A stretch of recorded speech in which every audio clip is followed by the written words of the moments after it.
Hello students, देखिए आज का जो हमारी ये वीडियो है ये है आपकी एडवांस क्लोथिंग कंस्ट्रक्शन में। और इसमें आपका टॉपिक चल रहा है फैशन साइकिल। तो मैं आपको पिछले वीडियो में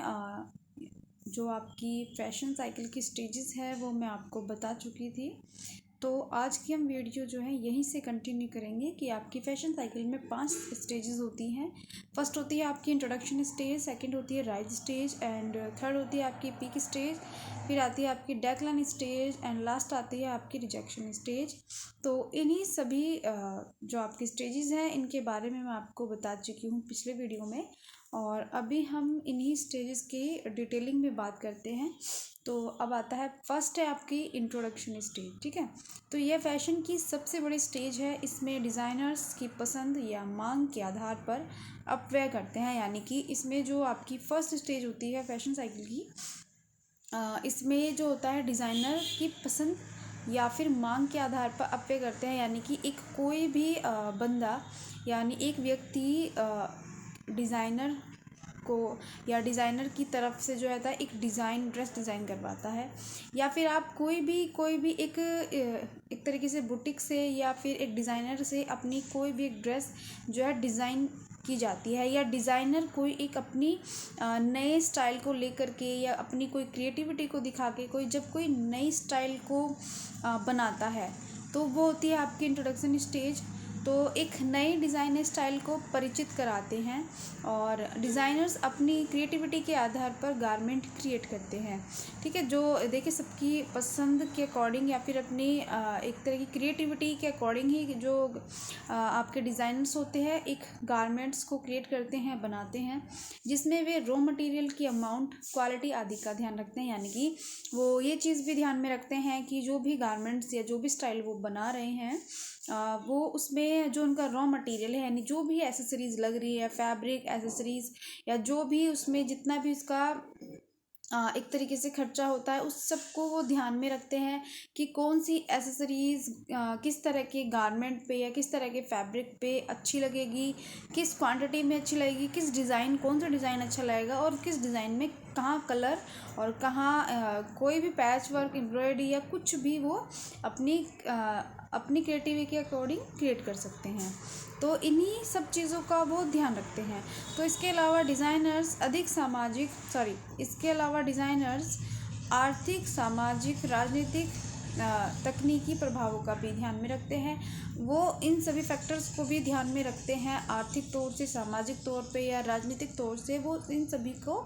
ध्यान में रखते हुए अपनी जो ड्रेस है उसको क्रिएट करते हैं और इनके आधार पर ही अपनी क्रिएशन को उत्पादित करते हैं, यानी उस डिज़ाइन को या उस गारमेंट को बनाते हैं। तो इसे हाई फैशन कहा जाता है। क्योंकि हाई फैशन इसलिए कहा जाता है क्योंकि कोई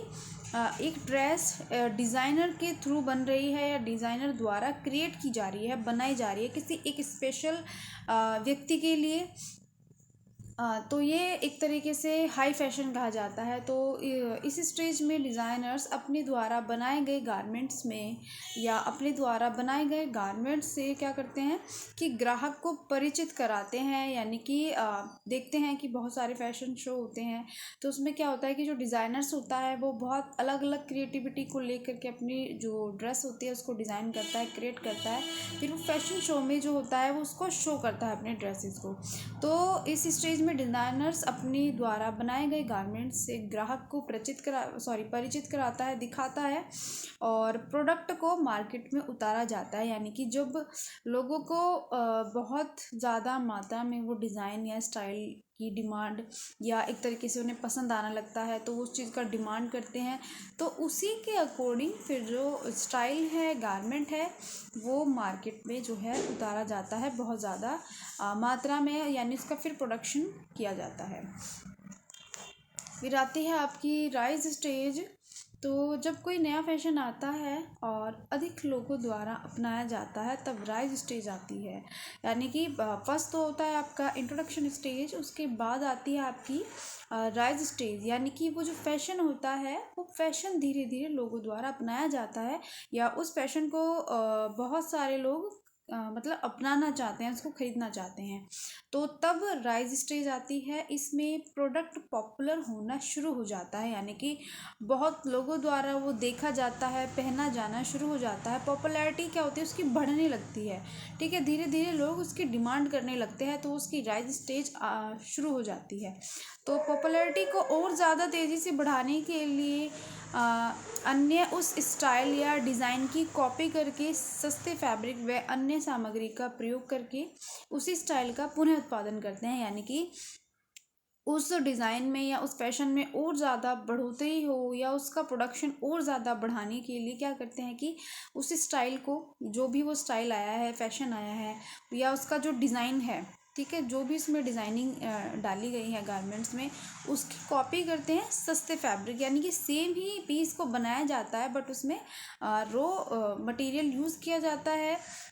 या फिर लो क्वालिटी का यूज़ किया जाता है और सस्ते फैब्रिक का जो है यूज़ किया जाता है उसमें, यानी कि उससे ही मिलता जुलता कोई फैब्रिक जो है यूज़ किया जाता है। वह अन्य सामग्री का प्रयोग करके उसी स्टाइल का पुनः उत्पादन करते हैं, यानी कि जो डिज़ाइनर्स द्वारा क्रिएट होता है उसमें बहुत ज़्यादा कॉस्टली एसेसरीज़ यूज़ की जाती है, हाई क्वालिटी का फैब्रिक यूज़ होता है। लेकिन जब कॉपी की जाती है तो उसमें कहीं ना कहीं थोड़ा बहुत उसकी एसेसरीज़ में क्या होता है कि क्वालिटी में थोड़ा सा फ़र्क आ जाता है। ठीक है, तो वो ताकि वो हर ग्रुप के व्यक्तियों तक आ सके, हर ग्रुप का व्यक्ति उसको खरीद सके, इसलिए उसमें इसी तरह की एसेसरीज़ और क्वालिटी को ऐड किया जाता है। तो ऐसे में वह फैशन मध्य व निम्न वर्ग के लोगों द्वारा अपनाया जाता है, क्योंकि वो फैशन इस हिसाब से बनाया जाता है कि उसको हर वर्ग का, यानी कि हर इनकम ग्रुप का बंदा जो है उस गारमेंट्स को या उस स्टाइल को इजीली खरीद सके। इस स्टेज में मास प्रोडक्शन लागत को कम कर देता है और स्टाइल की पॉपुलैरिटी को जो है बढ़ा देता है, यानी कि इस स्टेज में एक तरीके से जो स्टाइल की पॉपुलैरिटी है या ग्राहकों की डिमांड जो होती है वो ज़्यादा एक तरीके से बढ़ने लगती है। फिर आती है आपकी पीक स्टेज। जब कोई स्टाइल बहुत ज़्यादा पॉपुलर हो जाता है तो उसे पीक स्टेज कहा जाता है, यानी कि वो बिल्कुल हाई लेवल पे जो डिज़ाइन है, जो फैशन है, वो अपने हाई लेवल पे यानी चरम सीमा तक वो पहुंच चुका है अपनी। तो यानी कि वो बहुत अपनी जहाँ तक उस स्टाइल को पहुंचना होता है, यानी कि लगभग सभी व्यक्ति उसको खरीद चुके होते हैं, पसंद कर चुके होते हैं, तो उसी की वो जो है वो अपनी उस स्टेज तक आ जाता है। तो जब कोई स्टाइल बहुत ज़्यादा पॉपुलर हो जाता है तो उसे पीक स्टेज कहा जाता है। इस स्टेज पर वह अधिकतर सभी वर्गों के लोगों द्वारा अपनाया जाता है, यानी कि वो हर इनकम ग्रुप के व्यक्तियों तक पहुंच जाता है। हर व्यक्ति उसको लेना पसंद करते हैं, पहनना पसंद करते हैं। तो इस स्तर पर उस प्रोडक्ट का मास प्रोडक्शन किया जाता है, यानी कि बहुत ज़्यादा मात्रा में उसको खरीदा और बनाया जाता है। तो परंतु प्राइस को आवश्यकता से अधिक कम नहीं किया जाता है, परंतु फिर भी वह हर रूप व प्राइस में अपनाया जाता है, यानी कि जो उसका रेट होता है, प्राइस होता है, वो उस गारमेंट का या उस फैशन का कम नहीं होता है। लेकिन फिर भी जो होते हैं कि व्यक्ति जो होते हैं जिनको फैशन पसंद आ रहा है वो उसको फिर भी खरीदते हैं, अपनाते हैं।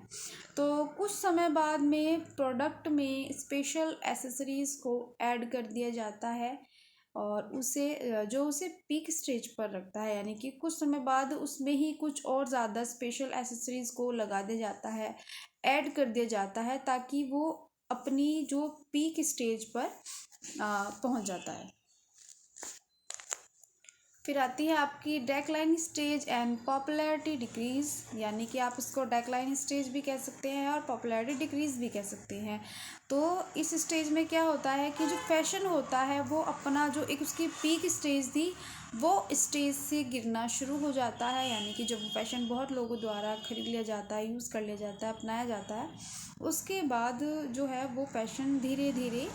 अपने लेवल से गिरता चला जाता है, यानी कि उसकी डिमांड जो होती है कम हो जाती है, लोग बाग उसको ख़रीदना कम कर देते हैं अपनी पिछली स्टेज के अकॉर्डिंग और वो कुछ और नया ट्राई करना चाहते हैं। क्योंकि जब एक व्यक्ति एक ही फैशन को हर जगह देखता है तो वो ट्राई करता है कि वो अब उसको नहीं, कोई किसी और फैशन को अपनाए, ठीक है ना, किसी और फैशन को वो देखना चाहता है, पहनना चाहता है। तो कुछ समय अंतराल के बाद जब किसी फैशन साइकिल और डिज़ाइन को अधिक से अधिक लोग अपना चुके होते हैं, वे उसे देख व पहनकर बोर होने लगते हैं, जिस कारण वे उसे और ख़रीदना या पहनना पसंद नहीं करते हैं और कुछ नया देखने व खरीदने के इच्छुक होते हैं। तो इस अवस्था में थोक विक्रेता व दुकानदार बहुत कम दामों पर सेल आदि लगाकर स्टॉक को निकालते हैं। यानी कि जब वो फैशन बिल्कुल आउट हो जाता है या बहुत कम लोग उसको खरीदना चाहते हैं, क्योंकि ऑलरेडी उनके पास वो फैशन होता है, तो उस फैशन को और नहीं खरीदते हैं, या जहाँ भी जाते हैं तो उसको मोस्टली उसको देखते हैं, तो अब उन्हें लगता है कि अब उन्हें कुछ और ट्राई करना चाहिए, कुछ और लेना चाहिए। तो इसी हिसाब से क्या होता है कि जो दुकानदार होते हैं उन्हीं फैशन को सेल में या कम प्राइस में क्या करते हैं, उस स्टॉक को, यानी कि जो उनका बहुत फैशन जो वो अपने पास रखते हैं गारमेंट्स, उसको निकालना चाहते हैं, यानी कि कम सेल में, कम प्राइस में, ताकि ग्राहक थोड़ा लालच में आकर उस फैशन को ख़रीद ले, ठीक है। तो इसलिए वो बहुत कम दामों या सेल में इस स्टॉक को निकालना चाहते हैं। तो इस तरह एक स्टाइल की फैशन साइकिल जो होती है वो डाउन डायरेक्शन में चलने लगती है। यानी कि उसकी एक तरीके से गिरती हुई अवस्था हो जाती है कि वो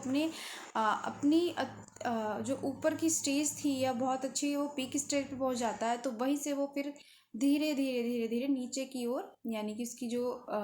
एक तरीके से स्टाइल है वो डाउन होने लगती है। तो स्टूडेंट्स, इसके आगे का जो टॉपिक है, अभी आपकी फैशन साइकिल अभी कंप्लीट नहीं हुआ है, तो इसी का अगला जो लास्ट पार्ट है वो मैं आपको नेक्स्ट वीडियो में बताऊंगी।